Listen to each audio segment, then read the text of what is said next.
Well. Here we sit with four teams left. No Texas, no Nebraska.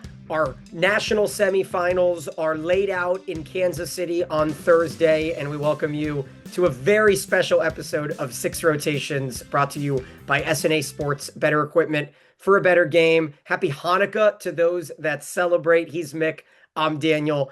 And Coach Haley, was that the greatest day in women's college volleyball history, or is it just recency bias? Because Texas A&M provided all of the entertainment we needed midday on Sunday on ESPN, or excuse me, on ABC, knocking off Nebraska in 5 sets. An unbelievable 37-37 draw in the fourth set. Nebraska pulls away to force the fifth.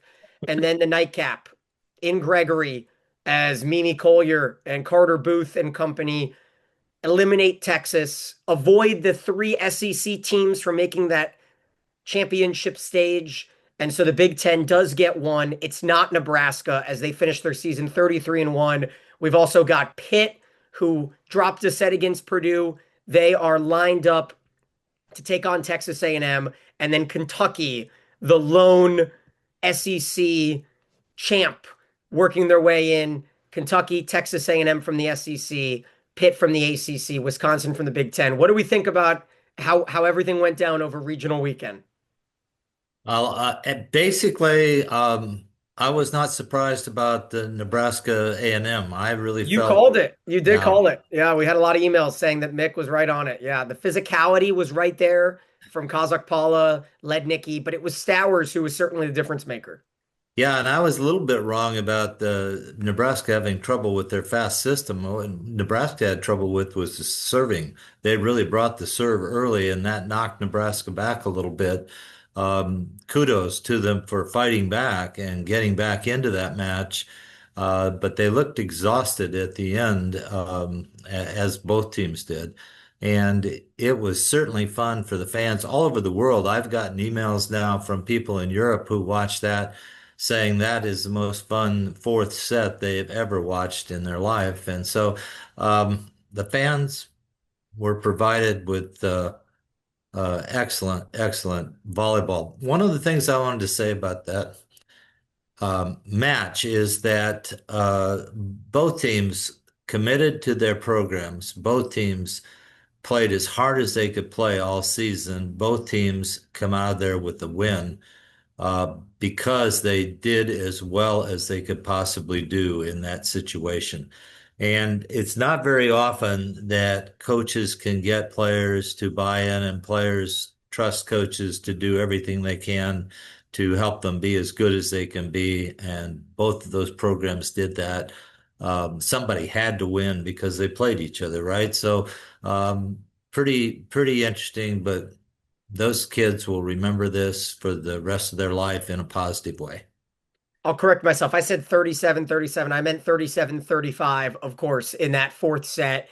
Oh my goodness. Two all-time post-match interviews as well. Jamie Morrison gave a heartfelt kind of just expose on his season and his emotional ride, and then the feelings of jubilation as Texas A&M held Nebraska under 100 in that fifth set, under 300 in that fourth set. I mean, the Huskers offense was clearly out of sorts. They were battling sicknesses. We were told after there was Ali Sheck went down with an injury in warm-up, so she was unavailable. Andy Jackson got pulled in the fourth set. She finished with 6 kills, 5 errors, and they bring in Manaya Obechi, and she has an all right set, 4 or 5 kills in that fifth. But at the end of the day, it was Perkins, it was Akpala, and the two of them were so physical in the middle that despite a career match from Rebecca Alec, 15 kills, hitting 480,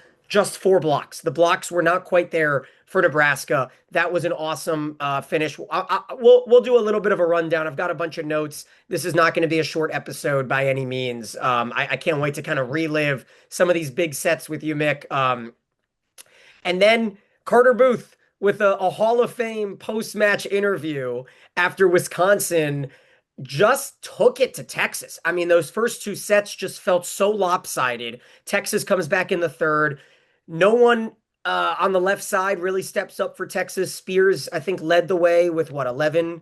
I think it was 11 11 or kills. 12, yeah. Yeah, 12 kills for Spears led the way, and Una had 15 kills, 450. Mimi Collier with 48 kills in the two semi or in the two regional matches for Wisconsin. Pitt is looking like potentially the odds-on favorite to win this championship. If I were an odds maker, they did not trouble much with Purdue. They did drop that third set, but it really felt like Olivia Babcock could do whatever she wanted in those two matches. She had 9 kills, 0 errors in the first set. And then how about Kentucky? Just treating Creighton like a mid-major, huh? Like just completely dominating the second set 25-13, the third set 25-18. Brooklyn DeLay and Eva Hudson were pretty much errorless, and Tuzzo, the libero, was on pace for 5 digs per set. So those are our four teams. And, I want to give a big macro view first before we dive into each match. But Mick, which matchup off the surface jumps out more to you? Is it Pitt A&M or is it Kentucky Wisconsin? Actually, for me, it was the Stanford Wisconsin match. Uh, Okay. Yeah, tell me about that. I mean, that was as clean a match as you're going to see in a long time. Both teams. I mean, get this, you're Stanford and you lose and you made one hitting error in the first set, two in the second set, three in the third set, and only four in the fourth set. And you come out of there, you've got everybody on your team has one error or less. Only Ella Rubin had more, but she got 52 sets. So, Yep. I mean, and they lost, and they've got to feel just like, what else do we need to do? That's another team that bought in and didn't win, but won. They'll remember that effort. And Wisconsin's effort both nights was exemplary. And, Lee Feinswag said, start of the year, uh, Wisconsin will be in the Final Four, and we all went, no, they can't score enough points. Well, they're scoring the most points per set in the country right now. And you were right about that match because they had 19 kills in the first set and 17 in the second set, and literally ran Texas out of the gym in the middle, which was amazing to me. That we can talk about that later, but I liked the matches for the most part. And you mentioned Kentucky Creighton is like 2-on-1. Yeah. You got Ava Martin boxed in by Hudson and DeLay. I mean, it's just unfair basketball, 2-on-1 there. That's great. All right. So which of these national semifinal or whatever you want to call it, final four matches, which intrigues you more? Is it Kentucky against Wisconsin or is it Pitt against A&M? Well, Wisconsin's hot, so Pitt has got a problem with a hot team Well, coming. Pitt plays A&M. I'm sorry, I made that mistake before. Yes, they still got a hot team coming It's in. maybe even hotter. You could say that Texas A&M and Wisconsin are the two hottest teams in the sport. I agree. But I think Pitt, the minute that A&M beat Nebraska, Pitt all at once realized we now have a chance to win this year. Yeah. They've been there four times and they haven't gotten into the finals. And I think from their standpoint, they're going to play as good as they can play because they recognize the opportunity now. A&M has got to quit celebrating and refocus now. Hardest thing to do is to not keep talking about this.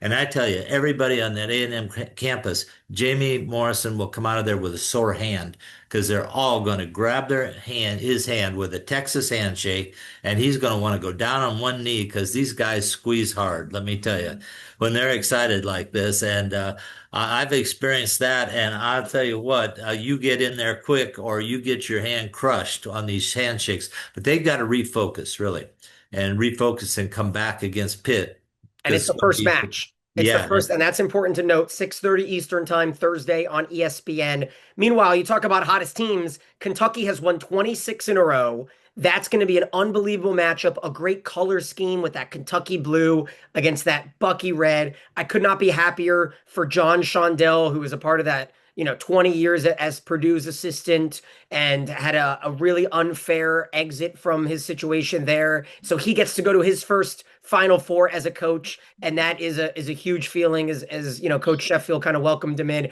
We've got Muncie connections left and right with that head-to-head matchup between Skinner and Sheffield. We've got great duels, and we talked a little bit. Now, what we are going to do is we're probably not going to recap the Thursday matches because we went on Patreon on a little bonus episode and we went a deep dive into Purdue's big win over SMU, Creighton's solid performance against Arizona State. So you can go over there, patreon.com/6rotations to listen to that. So let's start off setting the stage here.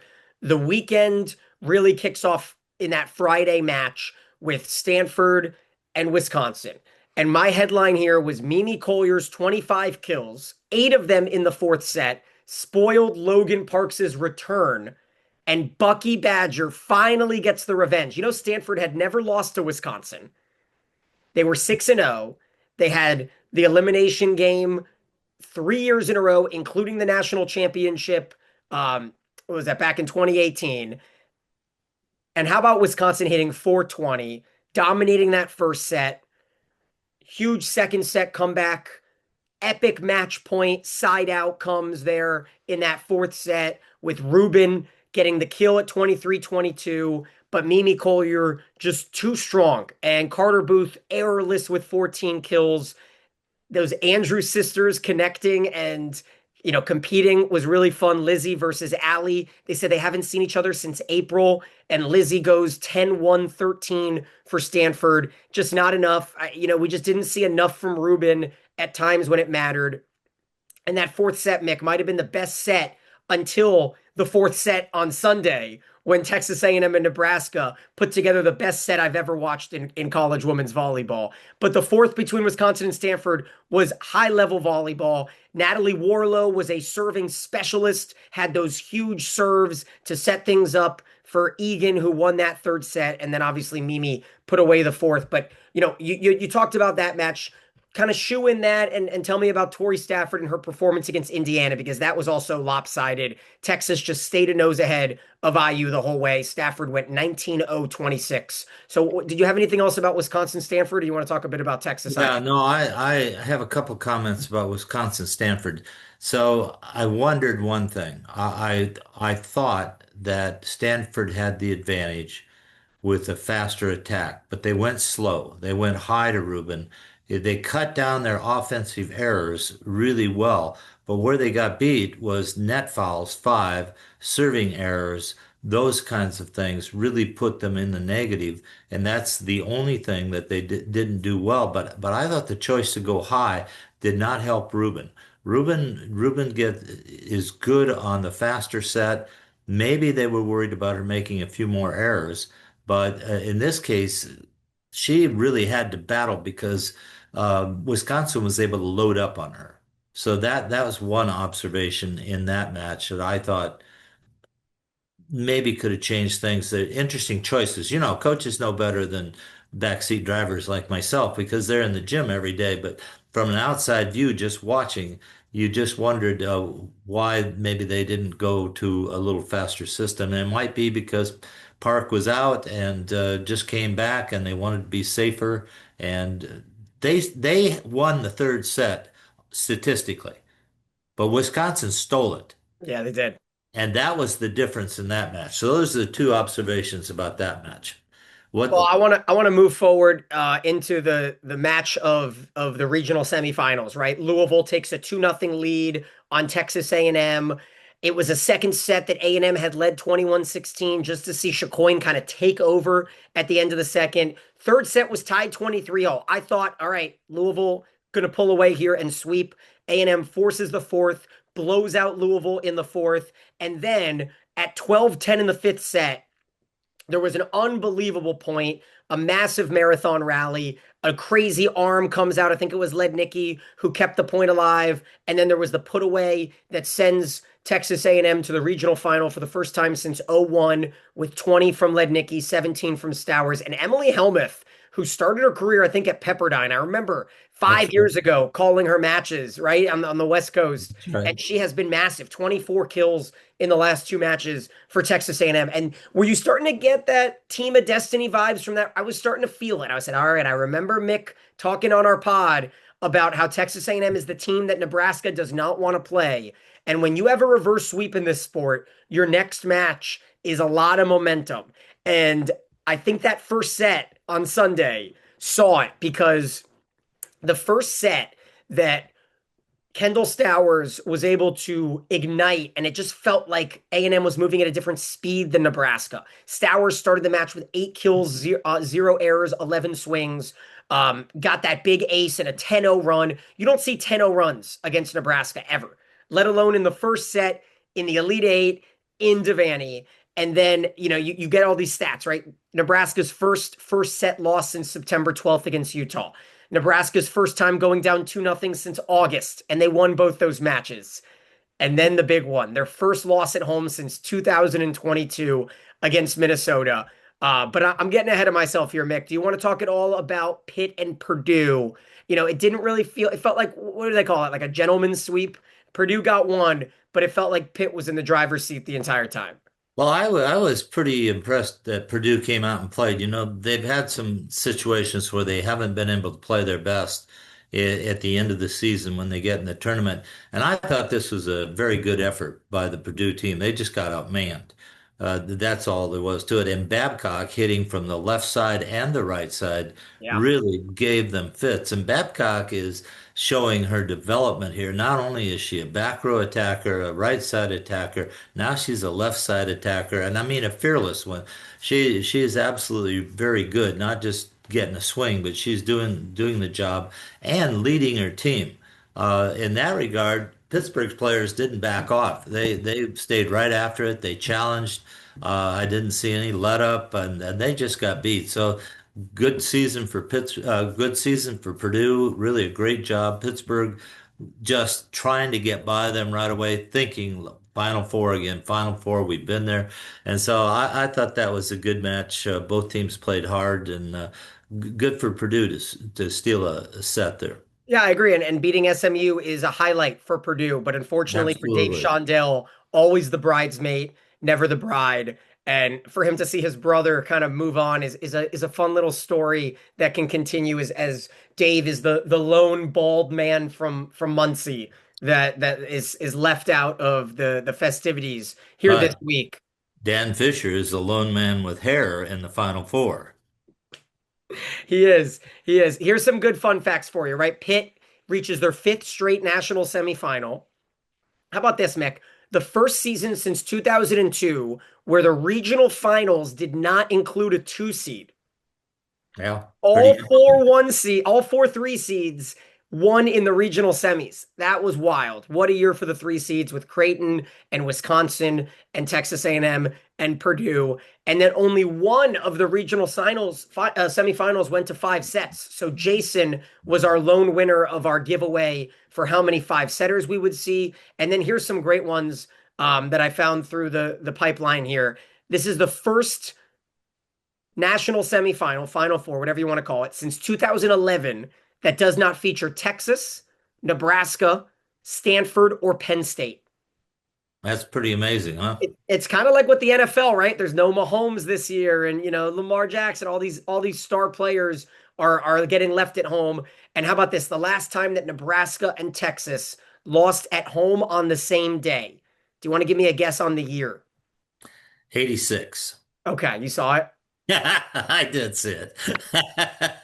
1986. Miraculously, in that day, Nebraska lost in five, Texas lost in four. That was a great Lee Fine Swag tidbit. If you're not signed up to do the 900 square feet, go ahead and get a part of that email newsletter that he sends out every day. All right, here we go, Mick. I'm gonna do a bit of a rundown of the notes that I took while watching the greatest volleyball match that has happened in a lot of our lifetimes, at least college, at least recently. I don't know. I just kept writing down Huskers are in a battle. They're down 24-20 in the second. Now it's 24-22. Oh my goodness, Logan Lednicki tipped it off the block, and the Aggies are up 2-0.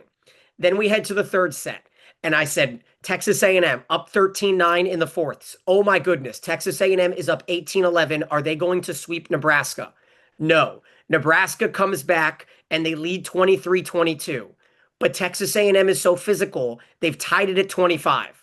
Then on the sixth set point for Nebraska, they call them over the plane, which I thought was like, oh my, we're having some controversy here. But then Virginia Adriano has one of four huge blocks to get another set point. Bergen Riley able to dig Lednicki on that first ball at 29-28, but then Harper is blocked. Harper Murray had 7 errors in the final 2 sets. We're tied at 30. Lednicki saved the 8th set point with a tremendous swing, but then Murray misses from the back row, and Texas A&M finally gets a match point. However, service error on the first match point for Texas A&M. They get one back. Service error again on match point for Texas A&M. Rebecca Alec gets a slide to save a third match point, but then we see Harper Murray get called for the double that then gets overturned because it's actually, according to the rules, allowed if the first contact is a double. So they have to replay the point. Stowers misses it long.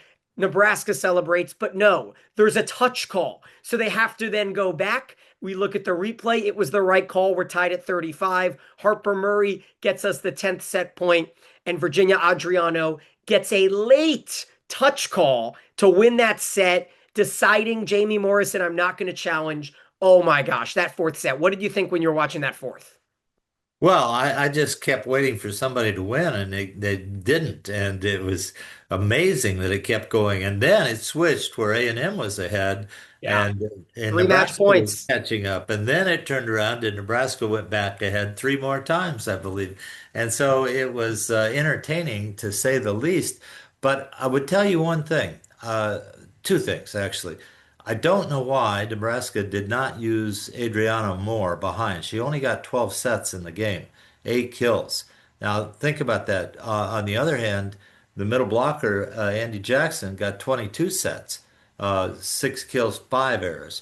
So why not give Adriana more balls back there? And then secondly, Harper Murray was just deft hitting out of the back row into the right back seam and on the back gap. When they started using her on the left front gap, that's when she started making the hitting errors, trying to go to one. And I would have maybe suggested that they stay with the Bic or the back gap to run her in those areas because she was really good going to her right, not so good going to her left. So those were observations that I saw. What'd you think about in key points in a regional final, Texas A&M playing without a setter on the floor? They just kept taking out Pack to try to add some size in the front row. No, and I think that's a good play. I tell you, the Libros and the out of system, there's actually Yeah. systems now for out of system. Coaches have quit just chucking it up in the air. They actually have some plays and some out of system stuff they can do. A lot of the Libros handle the ball extremely well now. They can jump set. They can do a lot of things. So I'm okay with that. And I think Jamie has done that all year, and he's been fearless about doing it. All right, so here's a bit of a recap of the fifth set from Daniel's notes. Um, the first 2 points were incredible. Murray had that huge block at 1-1 on Lednicki, but then Texas A&M went on a 3-0 run, and the crowd seemingly just did not affect the Aggies. And you wonder if it has something to do with that SEC schedule. And we talk all season, and we got a lot of hate, calling the Big Ten weak this year. But I think, it did come out to show that the lack of tests that Nebraska had week in, week out, getting to face Rutgers and Iowa and UCLA and these teams are just not Texas and Texas A&M and Kentucky. And if they had played Wisconsin with Furbringer a couple more times, then maybe they would have been ready for a matchup like this. But I still don't think Wisconsin is as physical as Texas A&M and Kentucky were. But aside from that, how about this point? 7-6, right before you switch sides. It looks like Rebecca Alec has a kill on the slide to tie it at 7-all. but instead the ball barely glances off her shoulder on the way down. So A&M gets the switch at 8-6. Then you see Perkins come up massive with those two big kills. And, it didn't feel like there was a big drop off between Kazakh Paula and Perkins. She was really, really good. The second middle for Texas A&M, they went up 11-7, but momentum swings. And this is when you felt like Nebraska was going to win. When Kazakh Paula got hurt at 13-11, timeout called, everyone's hushed. Adriano gets a huge block and it's 13-12 and Devaney is going crazy, but Lednicki gets him to match point. And once you get that 2-point edge at a level like this, you had a feeling that A&M was going to be able to side out. So Murray saves the first, but it's a first ball right to Lednicki, future Olympian, sharp angle, and Texas A&M stuns the Huskers on the road. I mentioned it earlier. First home loss since Minnesota in 2022, and Texas A&M's middles with one total error. Andy Jackson with an all-time drop-off to go from setting the school record and maybe the NCAA record. She had a hitting percentage drop all the way down below 470 to finish out the year in second place all time in Nebraska history. Harper Murray, as I mentioned, 25 kills, 10 of them in the last two sets, but 7 errors. So when it comes down to it, Mick, what do you feel like were the factors that led to a you can't call it a collapse, but you can call it a lack of execution from the best team in the nation? Well, I think they spent themselves trying to get back into the match. That's why you saw them drained at the end. I think there was so much energy. First of all, Texas A&M came out and hit them right in the nose with the serving, and I didn't expect that. They got Showboy twice, I believe, Yeah. right in the first set, and the crowd got quiet. And you were talking about the crowd. I thought the crowd was way too quiet for those first two sets. I thought That they should have. nervous energy when you have a crowd Yeah, like that. Yeah. yeah, and when they didn't respond by getting after their team saying, "Come on, let's go, let's pick this up," then the team everything got kind of dead in my opinion, except for the A&M side, and they were starting to smell it.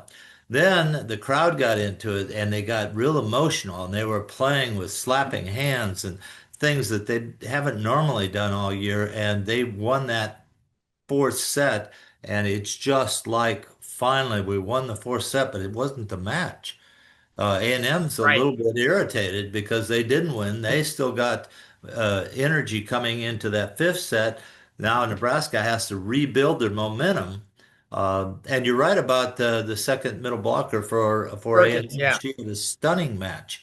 Yeah. She was really good, both hitting the threes and blocking. So I thought those were very positive things, and those were things that caused the match to be good. And I don't think there was a volleyball fan in the world that was not a Texas A&M fan that thought that the Aggies were going to win the fifth set. Because when you lose a match or a fourth set like you lost that, and you're gearing up for a reverse sweep, and all the momentum is on the side of the number one team and the undefeated Huskers, and the grit for A&M to go on that 3-0 run from down 3-2 to up 5-3. A lot of credit to Coach Morrison. How about their assistant coach, Lindsey Gray Walton, who won the championship with Kentucky back in that spring season in 2021 as an assistant? Then she became a head coach at Oklahoma, went back to an assistant spot at A&M. She's going back to her home state of Kansas. So I thought that was a good story for the former Georgia Tech standout. But as we sit here, Mick, we're going to do a bonus episode sometime this week, maybe Wednesday, maybe Thursday. And then we'll get a lot more into the gritty of it. But I want a bit of a preview. Lednicki versus Babcock is cinema. Obviously they're not going to be straight up matched up as opposites, but I mean that's as good as it gets. And then you've got Kelly and Okpala, and I think that first match has a lot of intrigue, but there's nothing that is I'm more excited about than seeing Wisconsin match up with Kentucky because those feel like that feels like a championship. And we're getting it both semifinals feel like a championship that we get as a semifinal. I don't think we get to say that often. Yeah, A&M got a lot of production out of Helmet early in the match, but not very much at all late in the match. And that's important for Helmet to be in the match someplace in this next match coming up. On the other hand, Purcell and Bayless were exceptionally good for Pittsburgh to finish that win, and they have needed some help for Babcock. And the middle has always been good, and she performed extremely well, Bree Kelly. But the two left sides are what impressed me with Pittsburgh. They came up, they produced in a big match. Now, if they can do that again, that helps Babcock immensely because people can't double her all the time. Lednicki, you know she's going to hit from the right side. She's going to hit from the back row there. You're pretty much okay. She's going to be doing her thing, and she likes that sharp shot inside as well as the line. So the middle blocker's got to keep the inside hand down. Coach Fisher will be all over that. Lednicki is going to be held accountable here to really produce for the Aggies. And if she can do that, then they're in the match. And then you've got Collier against Hudson and DeLay. Collier and Hudson both named finalists for the Player of the Year, Babcock as well as Bergen Riley. So we've got three of the four finalists playing on Thursday, announced on Friday. You wonder if the Thursday performance may have a say. If Mimi Collier goes out and has 35 kills, leads Wisconsin to the championship match, I think she might have a shot, but it does feel like Olivia Babcock should be the favorite to win Player of the Year. Yeah, I think maybe that's true. And right now, Giasic, if I'm pronouncing that right, Una Giasic Amazing. is absolutely playing stunningly well. She hit so well against Stanford and hit well again the second night against Texas. That's just double trouble for whoever's playing that team right now because Collier now hits back row, front row, and you've got to be concerned about the other left side. Not to mention Booth coming in on like a freight train right now. Yeah. She is approaching and not tipping anymore. She's approaching and hitting with velocity, which really holds teams accountable in the back row. So, and I said this before, Wisconsin is scoring the most points of any team per set in the country. So, people have to figure out how to slow that down. Furbringer is leading the nation in assists per set. And this carries in a question from Terry. How do the young players react to the pressure at this level? And I think we see they react differently, but in your experience, how does it go one to one? Well, let me give you an observation on Furbringer. So they have to wait. They're playing the second match at Texas. And this is the first night. And the Texas crowd gets into it and they're chanting and they're dancing and the bleachers are going up and down. Furbringer comes out of the locker room, walks into the middle of the aisle. She looks left, she looks right. She gets a big smile on her face and starts to dance along with the crowd. She is into this. She thinks this is fun. Her teammates come out and she say, "Look at this. Let's get into this. This is fun." So I think young players can handle things like that. I think that's a healthier way to approach this than being so, "Oh my goodness, look at this. This is really hard." I think she's got the right mentality. Nothing's going to phase her. And she blocked her best friend straight down on the third point of the first set. And I'm sure she had a few words for those two have played together for 4 or 5 years. And Ames. Things, yeah. And so, I think she approaches this as let's have fun. Alick, on the other hand, who's a senior but still young, she was quoted as saying the day before, "I love Jamie Morrison. This is going to be great because we're getting to play somebody at our own speed right now." And so she's looking forward to the competition. I think if you're young and you are not afraid to lose, but you want to try to win and you're willing to enjoy it while you're doing it, you're the healthiest of all the people out there. If you're worried about what social media is going to say or that you miss a shot or whatever, Furbringer missed a terrible second ball trying to dump and pushed it out of bounds early in that match. And she turned around, smiled, and said that was bad, and just got right back into it. So I think she's got the right attitude. I think she drives the team, and boy, she has improved immensely in her hiding of the sets and her release and all of that. I thought she was one bright spot. I think Charlie Furbringer is going to live up to the expectations. Her on-screen composure after the Stanford match in the interview with Mimi, everything about her relaxed mentality, the father coach who kind of leads the love squad in Madison and everything like that. And speaking of kind of young setters, some big news just came out in the last day. Alexis Stuckey is going from Florida to Penn State to reunite with Kennedy Martin. And that's an interesting one. And that makes Not, Penn State a contender to win the championship immediately. not until they get a couple left sides that can terminate and pass. Yeah. Well, we'll That maybe see. puts them in the hunt, but that doesn't get them where they need to be. They're going to have to develop some left sides that can score. Yeah, well, I'll say it puts him right in the hunt as a contender. I think there's no doubt about that. And we're excited for everything that comes with us this upcoming week. Feel free to email us with questions. We're going to do a bunch of giveaways this week on Patreon. So if you want to join us on patreon.com/6rotations, we're going to pop in, do little giveaways. Mick and I are going to be in Kansas City. Maybe we'll do a little bit of a meet and greet kind of situation if you come find us at some point. I thought you were talking about barbecue. Okay, well, Meat and listen, eat. I'll tell you what, I'm very open to some meat and three, if you know what I mean.